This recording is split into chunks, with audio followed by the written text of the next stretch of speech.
Core TV News live from anywhere in the world on our website www.coretvnews.com. Click on Live TV on our website and watch us live. And welcome to Core TV Primetime News. To follow us on Twitter, click on Twitter icon on our website. On Facebook, click on the Facebook and YouTube to see all our previous news production. You can also watch us live on YouTube.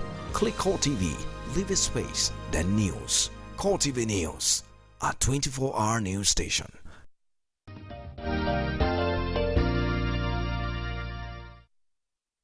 Welcome back. It's Core Digest Wednesday, exclusive to Core TV News, and we're looking at the state of the nation. Of course, matters arising. We probably will start with the breaking news, the sack of the Inspector General of Police. I'm joined by my colleague in the House, EMMANUEL EZEKIEL, Core TV News correspondent. Good morning. Good morning, Nifemi. You call it breaking news? Well, quite... well, probably what I meant was shocking news. Shocking news, that is, because if you follow the story, you would have, at the end of the day, known that for some people, they saw it coming. Well, when you say we saw it coming, I mean, it's in between two sides, because prior to this time, there was actually a clarion call for the sack of the IGP, given his position during the National Assembly fracas, where we saw some lawmakers scaling the fence. At the time, the oddlies of the Speaker of the House was withdrawn. In fact, there was a time we could not even refer to Aminu Tambo as the Speaker of the House, and many people were talking about how he became an interpreter of the law, you know, even as a security operative. There was also his position really at the time, prior to the 2015 elections, where he outrightly asked electorate to vote and go home and not loiter around. But then at this time, many are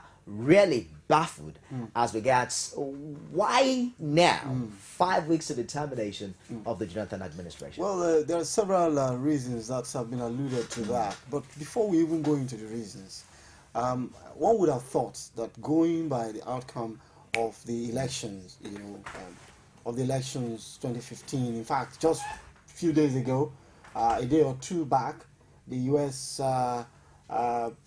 envoy there, talking about how the police did a wonderful job in terms of conducting themselves across the country, and of course you cannot take away the leadership. Up until Recently, he still got some, visitation. Yes, from accolades actually from international representatives of countries, and one would have thought that going by the outcome of the elections and how the police conducted themselves, one would have thought, okay, you could have been allowed to stay on. If you look at the context, that he's not even due.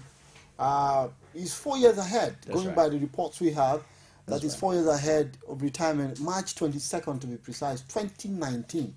So it is for a lot of people, especially the populace, it would have come as a surprise. But some of the followers of events, especially the political interested people and participants, may not look at it from that angle as being a total surprise. Well, we're also beginning to look at some of the political calculations, because at a time like this, many media outlets are reporting loyalty. You recall that he was present at that ceremony where the president-elect collected his returning certificate of return. Exactly. Would you say that his presence there really has any political meaning, so to say?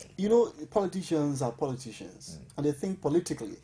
Now, if you take, if an ordinary person or not a public figure who is not politically affiliated makes a comment or takes a step, it will not be read as having a motive or a negative or positive motive. But when an appointee on one side takes a step, of course, he or she puts him or herself in that position to be scrutinized or examined, or to be read meanings to. Why were you there? If you look at it from the security standpoint, one might have said that, okay, as the chief of police in the country, you could have been there, to oversee. Or another opinion might also say that, well, why should he be there when he has subordinates who could have done even a more on the ground, practical job. He doesn't need to be there in person. However, you would not also take it away from the politicians when they begin to read political meanings to it. Now, all these are just, unsubstantiated comments that have come out, whether or not these are the reasons. But at the same time, he was there, and whether he was there for the right or wrong reasons, the politicians have taken it, and they read their meanings to it politically, and if it's against them, and if in this instance, if truly is against them on the side of the ruling government now, maybe that informed that decision. We can't really put our finger to that exactly. That's what happened. But at the same time, politicians will always be politicians, and they will throw up all kinds of accusations. But moving away from the political aspect and looking at it from the professional standpoint, I still come back to the outcome of, because the outcome of the election, because that is one pointer one could say that it would be a yardstick to measure how a police chief would give instructions to his subordinates, going with the AIGs and, of course, the commissioners of police, divisional police officers to go ahead and do the right job, be orderly, not be excessive in terms of coordinating security on ground at polling booths. Yes, he came with an instruction that after voting, which if you look at the instruction very clearly, you would deduce that it's not about telling people to get away from the polling centers, but in a bid not to create a scenario where people might just take advantage of, oh, this is the outcome of the result, we do not agree. It's advisable people take a certain distance. It may have been too much. If you, the way some people the way he put it, it may have been too much. Oh, 50 meters, that's a lot of distance. But at the same time, he did say that, okay, people should go away from the polling unit, and in order to avert any unforeseen. But it will be safe to assume, really, that Isaac cannot be identified with certain positions he took before the election. For instance, the withdrawal of the odd list of the Speaker of the House of Reps, the alleged tear gassing of members of the House of Reps. I think it will be safe to say at this time that that can't be the reason why Abba was sacked. Yes, logically looking at it and the way events have unfolded, one would say, okay, that could not have been the reason, because if that would have been the reason, it would have happened a long time ago. Exactly, maybe 2-3 weeks or a month after those incidences, the two particular ones occurred. But those incidences went, and nothing happened. And but all of a sudden, everybody's surprised, or let's say a lot of people surprised, those who are not really politically active, players on the field who have allegiance to various political camps, will have different opinions and say, why now? I mean, it's just how many weeks to the expiration of, why now? But at the same time, there are lots of issues that may have gone down that we do not know. And it might also be totally out of some reasons in terms of to ensure that the force is better positioned, or more pragmatic approach is applied to doing things, or maybe is that you might not serve the interest of certain people going forward, and so maybe somebody who would maybe neutral or serve the interest of certain people will have to be brought forward going forward into the next administration, so that when policies, things happen, when decisions are taken, will not to be at the detriment of some other people. So there are lots of reasons that could be alluded to that, but the ones we know that we have read about, and even in the media, is saying that, one of which is that he attended the certificate of return handing over to the winner of the presidential election. But these are all just... you recall also that prior to the elections, when the ministerial nomination list was sent to the National Assembly, many people were asking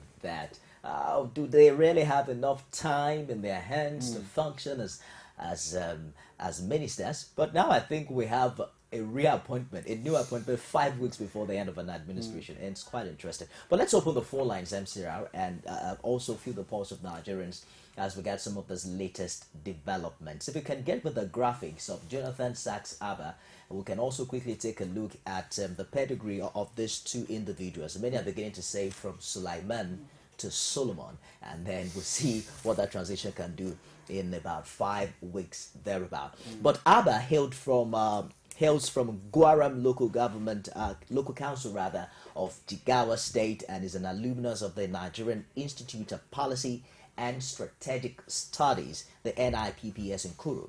He holds bachelor degrees in history and law, and has attended several management and security courses within and outside Nigeria. I think he has a background of law, and that could have also explained his position on certain things. I recall that at a time when they was asking him about why he withdrew the orderlies of the speaker, why he actually did not allow them to enter, he cited some portion of the Constitution, as well as citing some portion even when he talked about how electorate should conduct themselves.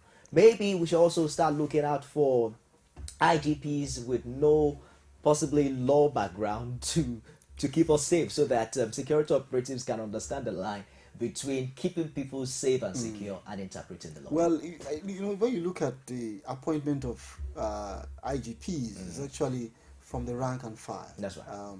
It's not the open political appointment where you say, okay, this man has this degree, therefore I must bring him in. The point is who is next and who is favored also. So, in terms of the law, having an IGP who has a law background, it has a plus. It would have a plus. But at the same time, it's entirely different from actually delivering on the job. I mean, there's a level of education that will be needed for somebody to emerge as a police officer, to emerge as an IGP who has served duly in the force. At the same time, look, this is an appointment. That's right. Okay, influenced by an individual. It's not an appointment strictly based on professionalism or whatever. It's an appointment apart from, in addition to professionalism, in addition to have served the required number of years, certain number of years, it also takes the discretion of an individual. Here, the IGP, the president, it takes the discretion of the president to say, okay, even if it's on recommendation that from the Police Service Commission or wherever, that this is the man suitable for the job, or these are the men suitable for the job, it still behoves on the president to say, I choose this man. That's right. And in that context, and looking at it from the home front and the way we conduct ourselves in terms of political appointment, you will also agree that certain allegiances cannot be divulged completely. Just a minute. Let's look at the profile of the new IGP, the man on your screen right now, the acting, I believe, Inspector General of Police, Sunday ARRISING, okay, born in Sapele, Delta State on June 21, 1956, hails from Orado Local Government Council of Edo State. He enlisted in the Nigerian Police December 1, 1981, and graduated from the Ahmadu Bello University Zaria in 1980 with a Bachelor's of Science degree in Political Science, got a Master's degree from the University of Benin in 1998, did his barrister law, you see the import of law there. Yeah, qualification certificate in 2001, and another LLM in Corporate Management and Finance Law in 2004. Also is a fellow of the Nigerian Defense College. He's traveled to and studied in many countries, including the National Executive Session on Policing and Public Safety at Harvard Kennedy School, Cambridge, in Massachusetts. That's in the US in 2011 and 2013. He also attended a workshop on identifying key needs and developing training best practices on counterterrorism in Ouagadougou, Burkina Faso, with focus on counterterrorism, rule of law, and national security management. He served as the DCP, State CID, Pantiyaba, Lagos between 2009-2011, Commissioner of Police in Akwa Ibom State Command between August 2011 and March 2012, Assistant Inspector General of Police, Force Intelligence Bureau at the FHQ, the Force Headquarters in Abuja. That was March 2012 to August 2014. Of course, he's married with children. You don't expect someone with all of the certificates not to be married. Well, it's not possible. But it's not totally impossible for him not to be married. But he's married, and that's a plus to his credentials, because it takes a lot to get married, you know. And there's actually a thin line between having all of these certificates and being able to bring proper judgment to bear in the face of real policing. And I think one other thing that we might also be considering at this time is how to achieve the independence of security operatives in this new dispensation. The role of the police, the Nigerian military during elections, being partisan, being at the beck and call of the executive, are issues that have been discussed thus far. Do you see this new administration doing differently? Because they will say, if you don't have the police with you, then you might just be a dog that can only bark and bite. And bite. Well, we can't say much about what the incoming administration would do.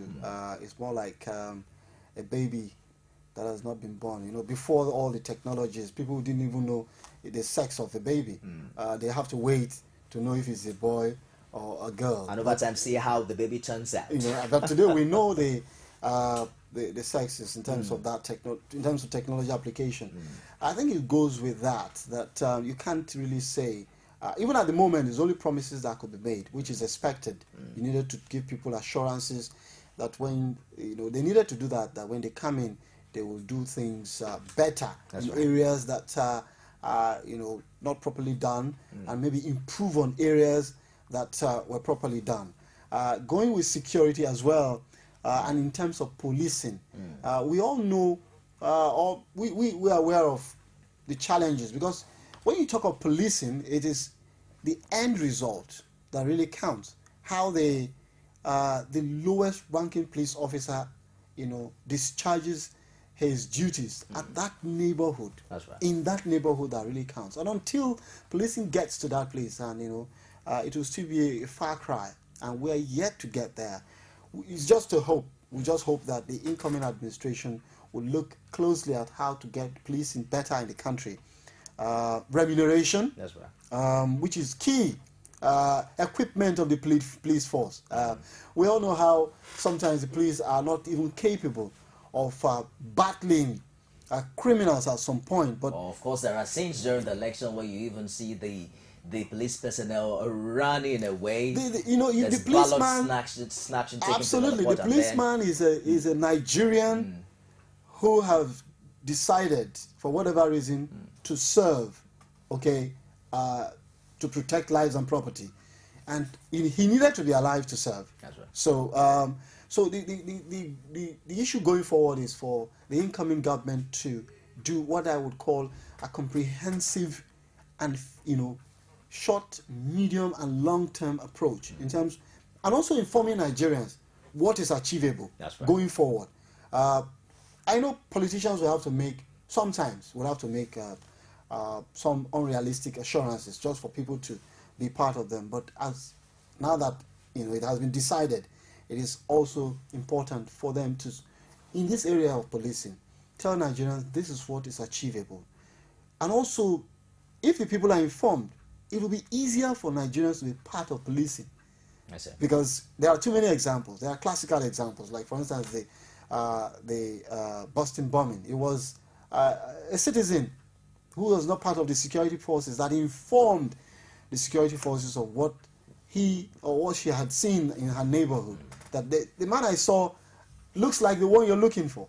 So let's take a short break here, and when we come back, we'll touch more on the relationship that exists between the Nigerian civilian and the Nigerian police. You recall that prior to the elections, there were a lot of talks about the role and the involvement of the Nigerian military. At one side, the opposition was saying, we don't need Nigerian military, we don't need soldiers during the election. But on the other side, there were some Nigerians who were saying, we've seen too much of the policemen. There is no where our democracy is now. There's no mutual respect between the average Nigerian and the police. I mean, we know their capacity. We probably will need the fear that the average Nigerian soldier will bring to bear. We'll take a commercial break now, and we'll be back with more. Stick around. Don't go away. Any tribe that rules has solid rules. Rule number 1, friends stay close. Friends in the tribe, stay closer. Feel me? Rule number 2, in the tribe, you always know what's up with Facebook, WhatsApp, Phoebe, and Twitter. Guess what? It's free.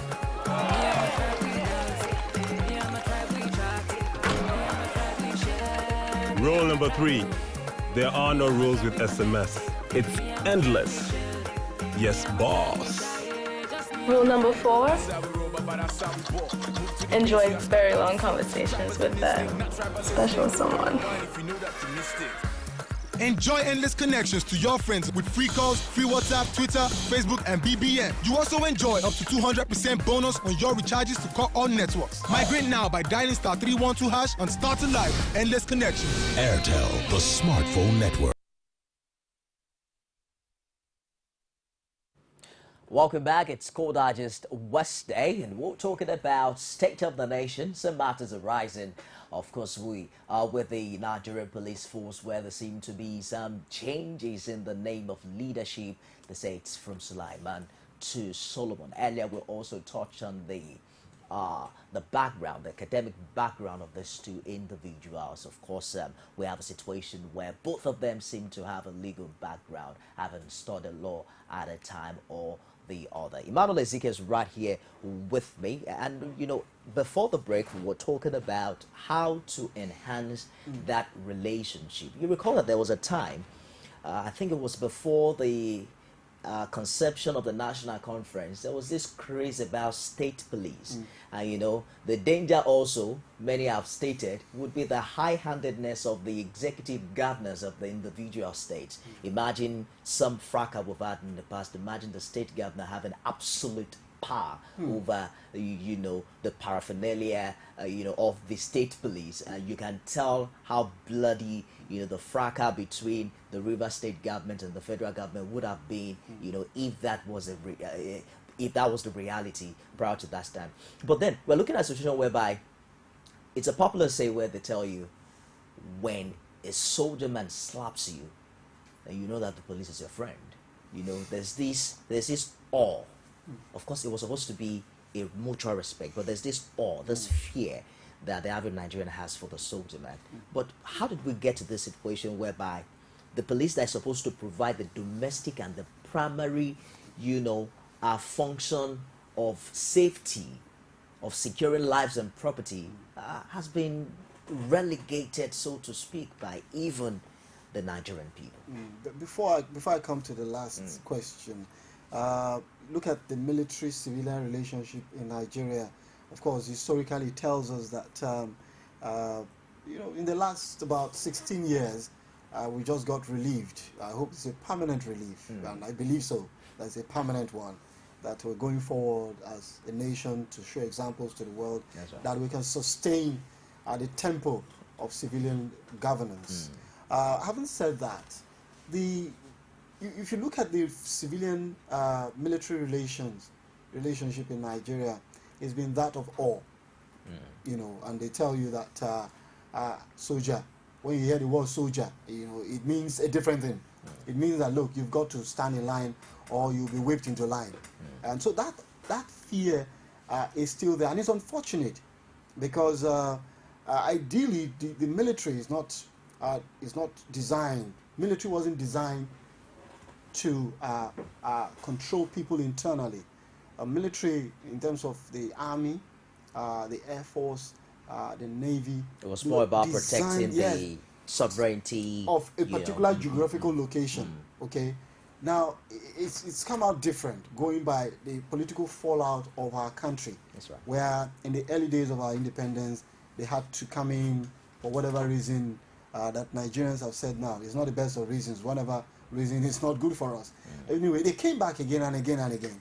And in between, a lot of things have happened. I grew up seeing even people evicted with military. You know, and once it gets to that point, people are like, I need to just leave this house, because when the military is here, they wouldn't listen. And of course, coming back to the police design is actually to, first of all, to bring peace, to reconcile. That's the concept of the early police, to reconcile civilians, okay? And then, of course, to put at bay excessive civilians who wants to trample on other civilians' rights. So, but unfortunately, going with the fallout of governance and mishaps of governance over the years, the police have been neglected here at home. You know, we can stay at the receiving end and complain, oh, policeman is doing this or he's not doing that. But you imagine yourself, somebody you know very well as a policeman, and you know, and you see the kind of quality of life he lives. And I actually look at the police and I said, these guys are great, especially the traffic police. You know, they are great because they have to be there to make sure that they do. It might look like a very simple job, but it's really, really a tasking job. You talk about reconciliation, and you know, many people have also questioned the addition of the word force to the police force, because when you put force, then you begin to look at how much civilian reconciliation you can make available with the introduction of force. For instance, unlike in developed countries where the average policeman goes with a shotgun or even with a baton by his side, here you see the average policeman with an AK-47 rifle, and then you can tell what kind of relationship can exist. And then we've seen very unfortunate pictures and videos online on social media where you see people in uniform fight each other, you see people in uniform drunk harassing the average civilian. I think the word here is integrity, and it's an unfortunate value that has been lost over time. You know, when the 20 naira syndrome used to be alive, you see a policeman and then it's synonymous to 20 naira. It went that bad. But then we're looking for a way now to revive, you know, this integrity into this particular profession. It's a profession prior to this time where when you leave school and then you tell your parents you want to join the police, then you know they salute you, they celebrate you. But then if you want to join the police right now, it seems to have been relegated to a situation whereby probably it's just for dropouts, it's just for the low lives. I mean, these are profiles. You see the profile of the AIG. These are people who have legal backgrounds, people who have masters, who, I mean, they went to school and they still see the force as a place where they can work. We're looking at a way where we can build a bridge now between what has been lost and what we truly deserve. I think it goes beyond just changing the federal government. I mean, changing the party at the top. It's now a question of how do we imbibe these lost values back into this institution. Now, there's a word you use there, values. Now, value cuts across. Besides, the police were chosen from the people. So it's a value that we have in the society. It's a value we exhibit that when one or two is chosen amongst us, he takes it into the force. This is not a justification for wrong in the police force. But we needed to come to that reality and accept that it cuts across. That's right. Then all of us will have to make those necessary amendments.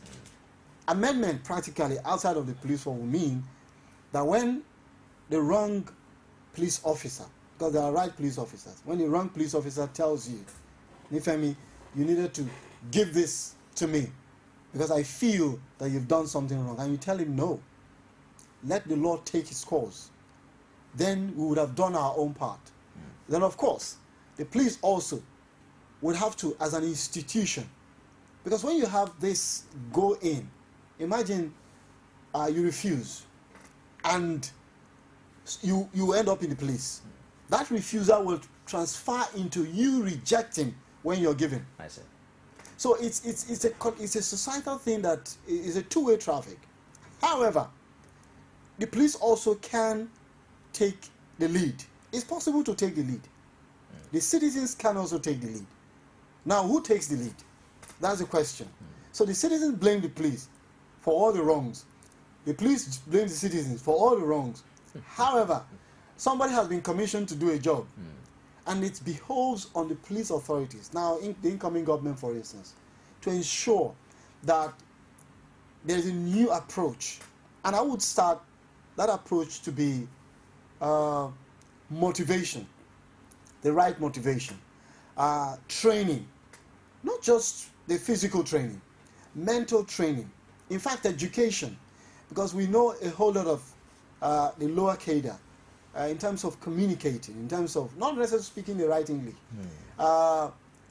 to be able to decipher information. I really understand what you're saying, you know, because I recall that I was in Ibadan over the weekend, and I think that the challenge here really is retraining the police staff to understand how to communicate with the civilian. For instance, you are carrying an AK-47 rifle. For crying out loud, I think that I have seen much of aggression. I've seen much of emotional outbursts from officers with all sense of humility and respect to what they are doing. But there are also a tangible number of policemen who are really aggressive, and I think that there has to be a system that needs to understudy the situation. Probably they're not well paid, probably the condition of service is poor, because that also has a lot of impact. The man was telling me to move away from the entrance, you know, it was a police station, but the police station was situated in the market. It's called the Baggy Market in Ibadan. And I mean, people were obviously moving in and out, and I was like, oh, I'm here waiting for someone. He did not even allow me to explain. Come on here, you know, the aggression, and he was approaching me with a gun. My sixth common sense told me that, guy, you have to run for your life, but for safety. I mean, it shouldn't have gotten that bad. I'm just a civilian. I understand the kind of security situation we find ourselves, but I'm not armed, for crying out loud. I think that they need to be retrained to understand how to communicate to the average civilian and not think that everybody is an armed robber. Well, now, in democratic societies, even armed robbers are treated with dignity.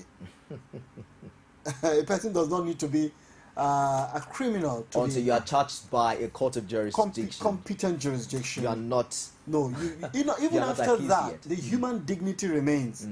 That's in right. terms of physical handling. That's right. I mean, you see on television, you see some of these criminals. They said hardened criminal coming into the court with well-decked suit and looking like somebody who just came from a boardroom meeting. Now, the thing is, the police in Nigeria, like I said earlier, there's got to be short, medium, and long-term approach. We want everything to be sorted out. That's our major challenge, especially in the third world, and particularly in Nigeria, that I know, I have experienced, that people want things to be sorted out immediately. But the police transformation or reformation has to be in phases. Which is the most pressing area? Is it about remuneration? Okay, the incoming government needed to identify that and said, okay, let's look at the issue of remuneration and see how we can do as much as we can. If we can't as much as we should, we will tell Nigerians and the men of the police force, based on resources available, this is all we can do.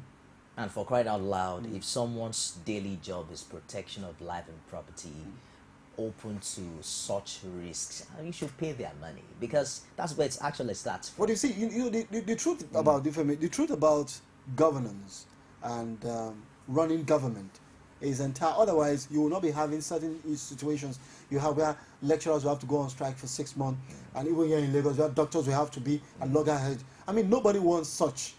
Even those at the receiving end does not want to go on strike. The police do not want to do certain things they do. And I would say that in some cases it's transferred aggression. And you also pointed out that, is it about remuneration? Is it about other welfare? Now go to what they call the police barracks. Now, does that... Terrible. I mean, does it depict, do those places the quality depict of life that somebody will come out and be happy to do his job? Someone who daily faces the risks of losing his life. It is not. It is, however, not a justification for whatever what is wrong. obtainable. However, we needed to also look at the other side of the coin. You know, so I think to buttress this further, it will take a whole lot of sacrifice to come out of such an environment that is called police barracks and still go on the road and want to be a civilian guard.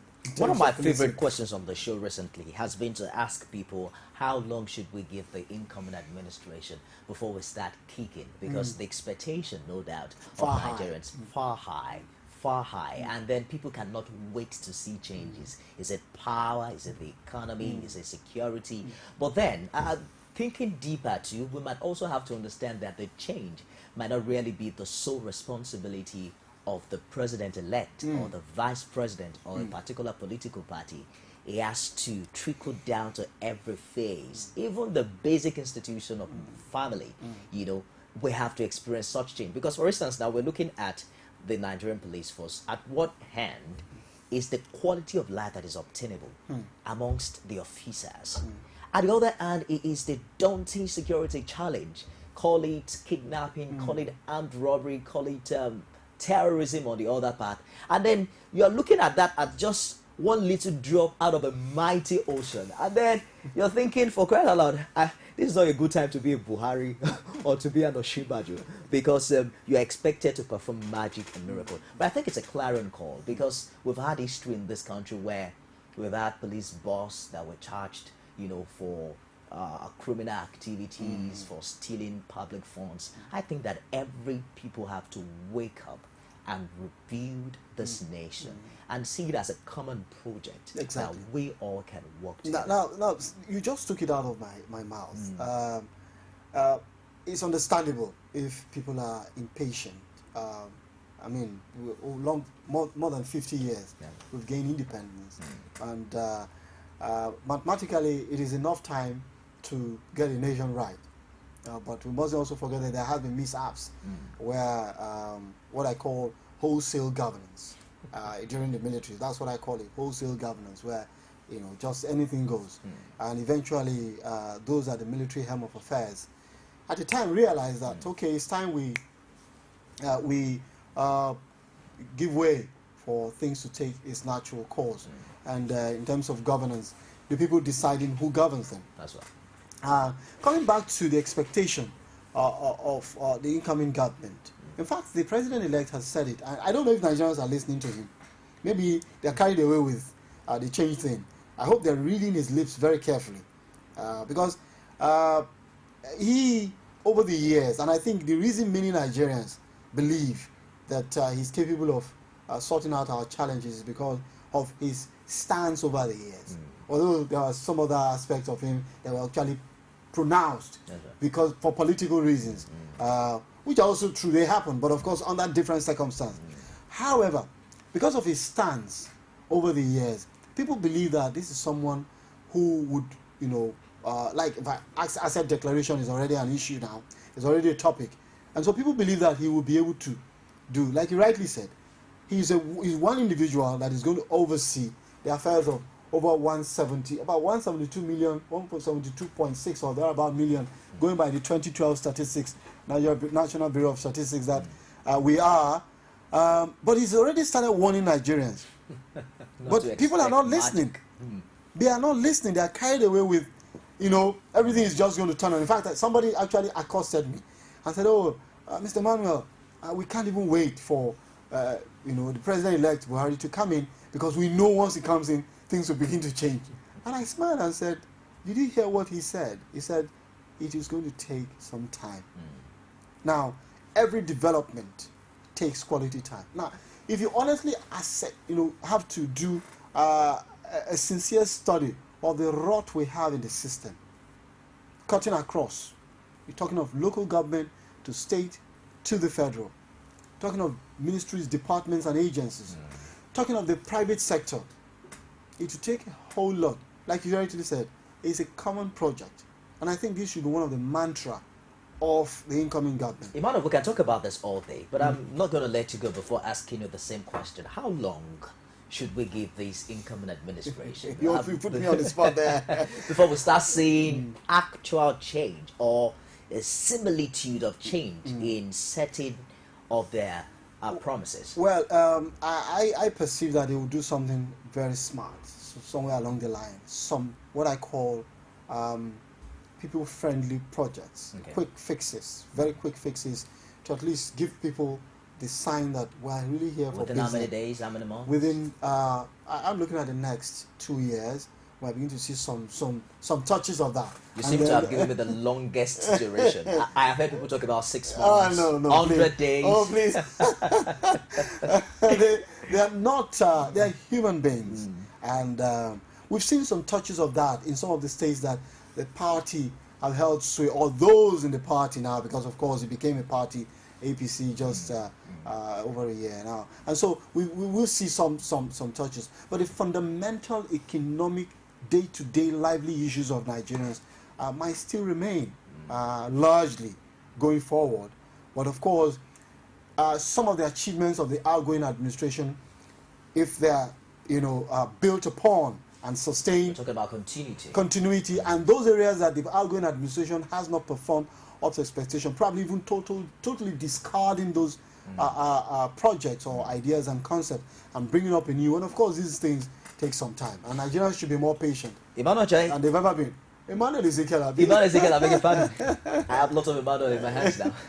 Thank you for joining us on Cold Digest today. Well, it's a pleasure. I mean, having to leave the traditional part of my job to actually, come in here and have this discussion is a pleasure.